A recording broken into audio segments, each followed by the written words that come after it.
Welcome to our channel. నేను మీ Prashanth. Open ఫ్లాట్స్లో చాలా మంది రియల్ ఎస్టేట్ పరంగా ఇన్వెస్ట్మెంట్ చేద్దాం అనుకుంటారు, కానీ ఎక్కడ చేయాలి, ఎంతలో చేయాలి, ఆయన కలిసి చేయాలా లేదంటే సింగిల్గా చేయాలా అని చెప్పేసి చాలామంది కన్ఫ్యూజ్ అవుతూ ఉంటారు.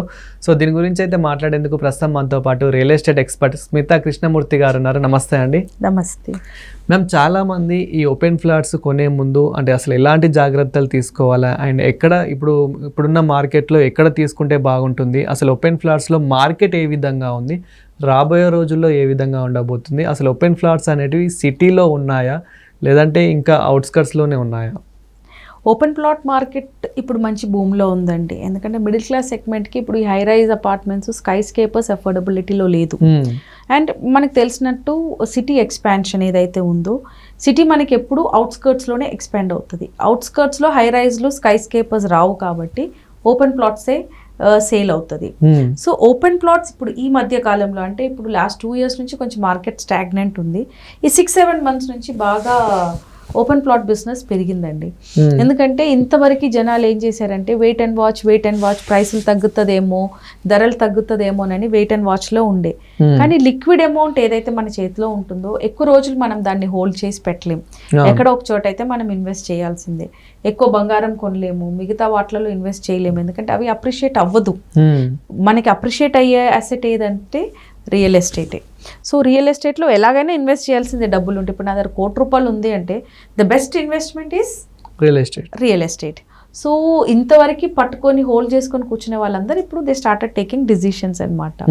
సో అపార్ట్మెంట్స్లో ఇన్వెస్ట్ చేయాలి అంటే చాలా ప్రైజెస్ ఎక్కువ ఉన్నాయి. హై రైజ్ అపార్ట్మెంట్స్లో చేయాలి అంటే అది అసలు మనకి ఊహించిన ధరలు ఉన్నాయి. ఇంకోటి ఇవన్నీ ఎప్పుడు కంప్లీట్ అవుతుందో అనేది ఇంకొక టెన్షన్ కూడా. సో ఇప్పుడు market is into open plots. Open ప్లాట్స్లో మనకి అఫోర్డబిలిటీ ఎక్కడైతే ఉంటుందో అక్కడ మీరు ఒకవేళ ఓపెన్ ప్లాట్స్ కొనగలిగితే మాత్రం ఫ్యూచర్ అప్రిసియేషన్ బాగానే ఉంటుంది.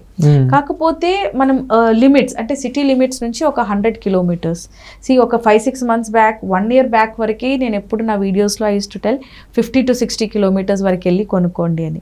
కానీ ఇప్పుడు 50 to 60 kilometers వరకు మనకి ఓపెన్ ప్లాట్స్ అవైలబిలిటీలో కూడా లేవు. ఎందుకంటే అంత ప్లాటింగ్ అయ్యి సోల్డ్ అవుట్ అయ్యి ఇప్పుడు ఆ ఏరియాస్లో అంతా డెవలప్మెంట్స్ కూడా జరుగుతూ ఉన్నాయి. సో ఇప్పుడు మనం కొనుక్కోవాలంటే ఇప్పుడు మనం 100 kilometers వరకు వెళ్ళాలి. 80 to 100 kilometers వరకు ఇప్పుడు ఉన్నాయి మనకి ఓపెన్ ప్లాట్స్. సో మేము హైదరాబాద్ నుంచి ఏ సైడ్ తీసుకుంటే బాగుంటుంది అంటారు? సో ఇప్పుడు మనకి భూమిలో ఉండేదైతే మనకి షాద్నగర్ సైడ్ అంటే Bengaluru side, south side of Hyderabad ఒకటి బాగానే ఉంది. శ్రీశైలం హైవే బాగానే ఉంది. మనకి మహేశ్వరం ఆ సైడ్ బాగానే ఉంది. కందుకూరు మహేశ్వరం ఆ సైడ్ బాగానే ఉంది. ఇప్పుడు భూమిలోకి వచ్చిన మనకి షామీర్పేట్ ఏరియాస్ అంటే ఎగ్జిట్ నెంబర్ 7 మంచి మంచి విల్లా ప్రాజెక్ట్స్ ఆ ఏరియాలో బాగానే వస్తూ ఉన్నాయి. ఇంకోటి ఏంటంటే కోంపల్లి, సికింద్రాబాద్, తిరుమలగిరి ఆ సైడ్, సైనిక్పురి ఆ సైడ్ వర్క్ చేసే వాళ్ళకి ఆ లొకేషన్స్ బాగానే ఉంటుంది. ఎందుకంటే ఇప్పుడు ORRలో ఎగ్జిట్ ఉంది కాబట్టి ఈజీ కమ్యూటింగ్ అవుతుంది. ఓకే, సో ఆ ఏరియా ఇప్పుడు మంచి భూమిలో ఉంది. That is suppose to be the north side of Hyderabad. Actually చాలా ప్యాసివ్గా ఉండేనండి ఆ ఏరియా. మనకి షామీర్పేట్ సైడ్, మెడిచల్ సైడ్ చాలా డల్గా ఉండే మార్కెట్ ఒకప్పుడు. కానీ ఇప్పుడు ఏమైందంటే జియోనీ వ్యాలీ అంటే అక్కడ ఒక పెద్ద ఫార్మాసిటీ లాంటిది ఒక మంచి జియోనీ వ్యాలీ అనేది ఎప్పుడైతే ఎస్టాబ్లిష్ అయిందో అప్పటి నుంచి అక్కడ రెసిడెన్షియల్ ఏరియాస్ మొత్తం మనకి షామీర్పేట్ చుట్టుపక్కల ఉన్నాయి, అంటే north side of Hyderabad. So చెప్పాలి అనుకుంటే మంచి భూమి ఉన్న లొకేషన్స్ వచ్చి మనకి నార్త్ సైడ్ ఆఫ్ హైదరాబాద్ ఒకటి, సౌత్ సైడ్ ఆఫ్ హైదరాబాద్ ఒకటి, Srisailam will come under south east side of Hyderabad. And ఇప్పుడు 2 days బ్యాక్ మీరు చూసుకుంటే మనకి శ్రీశైలం హైవేలో ఇప్పుడు మలబార్ గోల్డ్ అండ్ డైమండ్స్ వాళ్ళది మ్యానుఫ్యాక్చరింగ్ యూనిట్ స్టార్ట్ చేశారు. ఆ ఏరియాస్లో ఏంటంటే మనకి TSIIC ల్యాండ్స్ చాలా ఉన్నాయి. అక్కడ డెవలప్మెంట్స్ కూడా బాగానే జరుగుతున్నాయి. అంటే మనకి అక్కడ ఆల్రెడీ హార్డ్వేర్ పార్క్ అలాంటివి వచ్చున్నాయి కాబట్టి ఆ ఏరియాస్లో ప్లాటింగ్ బిజినెస్ బాగానే ఉంటుంది. ఇప్పుడు ప్రైజెస్ కూడా ఒకప్పుడు 18,000, 20,000 ఉండేటివి ఇప్పుడు 30,000, 40,000కి కూడా వెళ్ళిపోయినాయి. ఇప్పుడు మహేశ్వరం చుట్టుపక్కల చూసుకుంటే మీరు 60,000 to 70,000 గజం కూడా ఉంది. సో మనం కరెక్ట్గా క్యాలిక్యులేట్ చేసి అంటే డిస్టెన్స్ క్యాలిక్యులేట్ చేసి ఓపెన్ ప్లాట్స్ కొనుక్కుంటే మాత్రం చాలా బాగుంటుంది. మనం రాబోయే రోజుల్లో రియల్ ఎస్టేట్ పడిపోబోతుందా లేదంటే ఇంకా గ్రోత్ కాబోతుందా? హైదరాబాద్ రియల్ ఎస్టేట్ ఎప్పటికీ పడదు. ఓకే, ఇన్ని రోజులు మనకి స్టాగ్నెన్సీ ఉండింది, కానీ ఇప్పుడు కూడా మీరు నోటీస్ చేసుకుంటే ప్రైజెస్ ఎక్కడా తగ్గట్లేదు. అవును.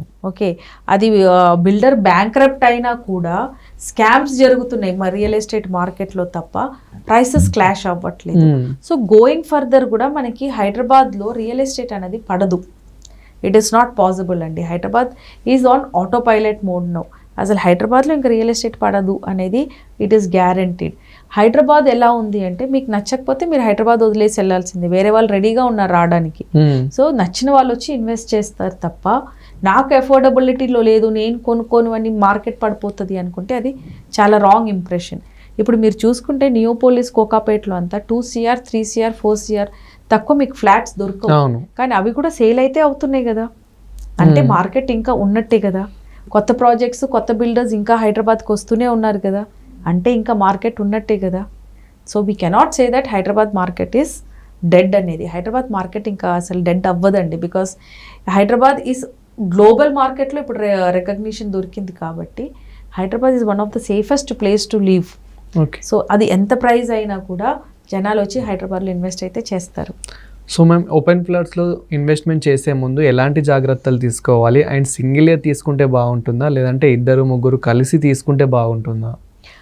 ఒక 30-40 years బ్యాక్ మీరు వెళ్ళి చూస్తే మీకు హై రైజ్ అపార్ట్మెంట్స్లు, ఈ అపార్ట్మెంట్స్లు కమర్షియల్స్ ఏమీ కనపడేటివి కాదు. ఓకే, ఇండిపెండెంట్ హౌసెస్, ఒక ఇంటి తర్వాత ఇంకో కిలోమీటర్ తర్వాత ఇంకో ఇల్లు వచ్చేది. Okay, every decade the capacity of peoples earning, వాళ్ళ లైఫ్ స్టైల్స్, వాళ్ళ ఎడ్యుకేషన్ సిస్టమ్స్, వాళ్ళ ట్రాన్స్పోర్టేషన్స్ అన్నీ మారుతుంది అనమాట. ముందు సైకిల్లో తిరిగే వాళ్ళు, తర్వాత బైక్లు వచ్చినాయి, తర్వాత కార్లు వచ్చినాయి, ఇప్పుడు కార్లో కూడా నెంబర్ ఆఫ్ వేరియంట్స్ వచ్చినాయి. Similarly is with houses also. ఒకప్పుడు నేను కుకట్పల్లిలో ఉండి I use to go to school in ఎర్రగడ్డ, అంటే ఆల్మోస్ట్ లైక్ 7-8 kilometers 10 kilometers వరకు డిస్టెన్స్ ఉండేది. కానీ ఇప్పుడు నేను కుకట్పల్లిలో ఉన్నానంటే నా ఇంటి చుట్టూ ఒక 10-20 స్కూల్స్ ఉంటాయి. ఓకే, అంటే లైఫ్ స్టైలు, పాపులేషన్ పెరిగే కొద్దీ టౌన్షిప్లు, ఇంటిగ్రేటెడ్ సొసైటీసు రావటం మొదలైంది. So going further open plot సింగిల్గా కొనుక్కోవాలా, కలిసి కొనుక్కోవాలా అంటే కలిసి కొనుక్కుంటే బెనిఫిట్ ఎక్కువ ఉంటుంది. ఎందుకంటే ఆ ల్యాండ్ని మీరు వాడుకోవచ్చు. ఇప్పుడు మీరు ఒక 200 square yards ల్యాండ్ ఎక్కడో కొన్నారు. ఓకే, మీ పక్కన వాళ్ళు ఎవరో తెలియదు, వెనకాల ఎవరో తెలియదు. అదే మీరు గ్రూప్స్గా, అంటే మీ ఫ్రెండ్స్, ఫ్యామిలీస్ ఒక 10 మంది కలిసి తీసుకున్నారనుకోండి, ఆ 200 into 10 అవుతుంది, అంటే 2000 గజం అవుతుంది.